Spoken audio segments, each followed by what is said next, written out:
Beautiful people, let's talk losing months and the long tail. So here we have a pretty dang close to real life example, almost exactly what happened, graphical errors notwithstanding, with a gym owner you may know, someone in this group. Basically, we're going to see if you can figure out what happened here. This is the total revenue on this side, okay?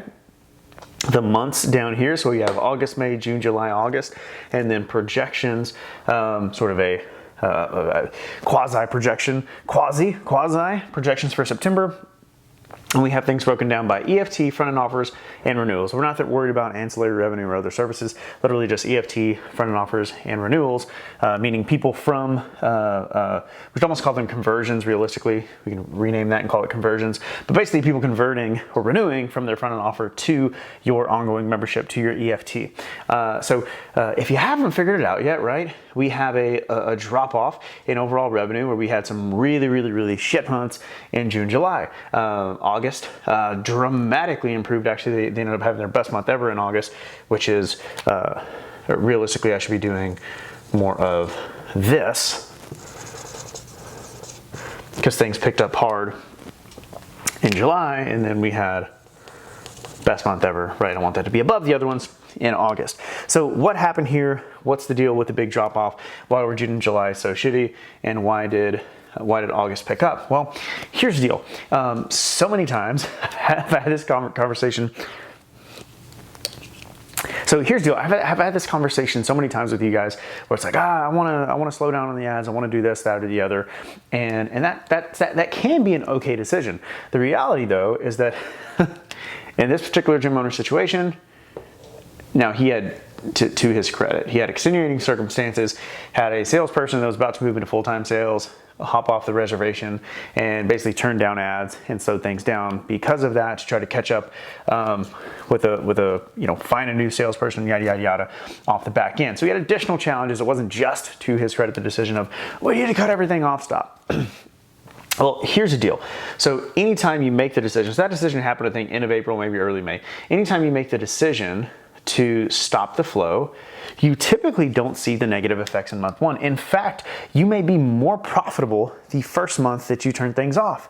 Awesome, everything seems fine, except, in a lot of cases you're not more profitable, except the issue of your renewals and your EFTs. Where is the new blood in your gym coming from? Now, some of you, right, hopefully have your situation set up such that your attrition is lower than the number of referrals that you get every month. So effectively, if you were to do nothing from a lead generation perspective, and nobody coming in through any other mechanisms, only referrals, your gym actually at least maintains or grows, right? Which is cool. There's a certain point where mathematically that kind of stops happening realistically.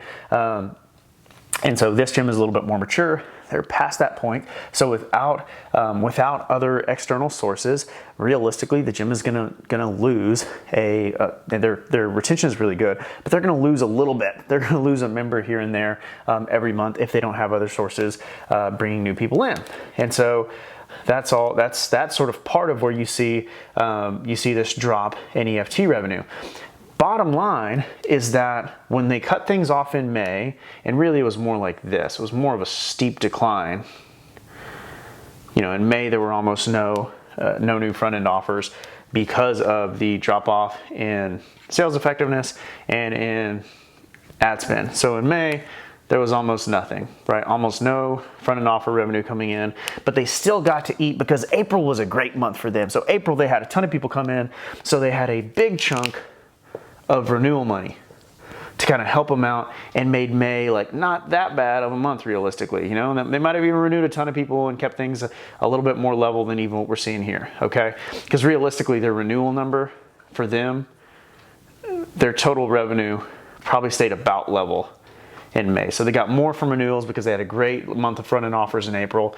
They got almost no front-end offer money, right, because they weren't closing new people coming in the door, and EFTs were trending up because they were getting more renewals, all those different fun things. What happened was that as those people started to trail off, so in June you're going to have a little bit of renewal folks coming through because, I think they sell 6 or 8 week things. So realistically, you have a small batch of people that would still be converting based on your efforts in April, right? You still be benefiting from that investment in effort, talent, etc., and money in ads that you invested in April. You're still living off a little bit of that. But with front end offer money going to zero and renewals effectively, dropping down to zero towards the tail end of that month, you had this hard drop where it was like nothing new is happening and everybody's leaving. That's a really negative scenario to be in. And so the reality is, if this decision was made at the tail end of April, you don't really feel the full effects of that decision for, realistically 2 to 3 months. So they just started to bring people back in again, realistically, somewhat effectively, at the very, very tail end of July. Now, we got back to going aggressive with ads, their new sales staff was a little bit more effective, all those different fun things. Front-end offers picked up in a really big way in July, so that by August, they had a little bit of people jumping into the renewals, and they were selling a metric fuck ton of front-end offers in a month that you're not supposed to be able to do that. So in August, they had their best month ever, really exciting. Other factors obviously in play as well, right? It's not just this, but you get the idea where it's like, gosh, we made this decision in April, and it was funny because we had conversations. God, I don't know, because, this has been such a shit month. We had these conversations in July. June wasn't good. July's been such a shit month. I just don't know what to do, yada, yada. Understandably so. I'm not trying to berate that business owner by any means. But then we look, well, hold on, wait a minute, what happened? So we lost this person at the tail end of April. So May was when, we really turned things down. You're bringing on a salesperson. You hadn't stepped in to do anything. Any of those other, sort of possible actions were not yet taken. And so realistically, May was going to be fine, but June, July, you were going to starve without any adjustments. And so what's funny is having the conversation now where things are back and turned around again. But one of the issues that we see with some of you guys, to this gym owner's credit, he's been a very good steward of his cash. And so he had the cash to say, all right, things are good again, let's turn it back on. Right? He didn't just make the decision because, I'm kind of stressed out with the ads or whatever it might be.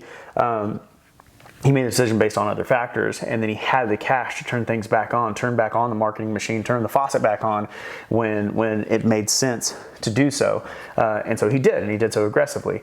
One of the issues that I've seen happen in the past with gym owners is that they make these decisions and then they're like, okay, I'm okay, I'm not spending as much money, I might feel a little bit better about things, but then things drop and attrition starts to catch up with you. And now you don't have the new money that you used to bank on from your front end offers, to pay everything off. Now you don't have that new money coming in. And so then by the time you get to a point where you're like, oh shit, it's time for me to do something, you don't have the cash to make that move. That is a very big problem, and that's why we talk about the long tail and losing months, because the reality is anytime you make a decision in your business, you want to be thinking about the long tail consequences of those actions, of those efforts, those investments, etc. And so the antithesis of that, right, we get this question sometimes, well, how can I make November and December are notoriously tough months for the fitness industry, unless you're making some sort of really big, sometimes desperate play with your Black Friday specials. November is a little tough. Oh, I don't want to run anything going into Thanksgiving. I don't want to run anything going to Christmas. All those different fun conversations that we've all had being in this industry long enough. Well, the way you make November and December really good is you make your September and October really good, because you have really a 6-week period. It's first week of September. You probably have a 6 or 7 week period here where you can market whatever the hell you want friction free through the end of the year. Now there's a ton of stuff we can do and that will help you guys do in November and December to try to make things work and actually get new money, not just future money or future commitments, not just sort of desperation play Black Friday deals when we get to that point. But the reality is they do take a little more nuance, a little more skill, a little bit more tact when it comes to packaging the offers and selling them and all those different fun things. And so if we know it's going to take a little bit more skill in the future to be able to handle this and make things work, why not just go crazy all the fuck in when it's easy, right? Why not try to build this fire so high and so hot that you're able to live off the renewals, live off the EFT that you get off the back end of that, knowing that look, you might not have the most balanced month, right? From a life perspective. But the reality is I'd rather invest a little bit more now when, like, when things are a little bit easier, when there's less friction, when I've got the wind at my back. I'd rather be paddling harder. Those of you at the last retreat, remember us talking about paddles and sails, right? When the wind's at your back, paddle even harder. It's a lot easier to do that when the current's not going against you, right? Invest now and give yourself sort of the leeway to either operate a little bit more stress-free when you do get into the November and December time periods where it's a little bit more difficult to sell, and capitalize on the idea that people converting, typically for longer term memberships, right, off the back end of, oh, I just made all this progress in my first 6 weeks, yada, yada, my first 30 days, whatever it is, they are more likely to commit and sign up for their long-term memberships and everything else when it's not a new thing, 2 weeks before Thanksgiving. So again, we'll talk more of these. There's a whole nother set of strategies and everything else we can talk through when it comes to, November and December, making those things work.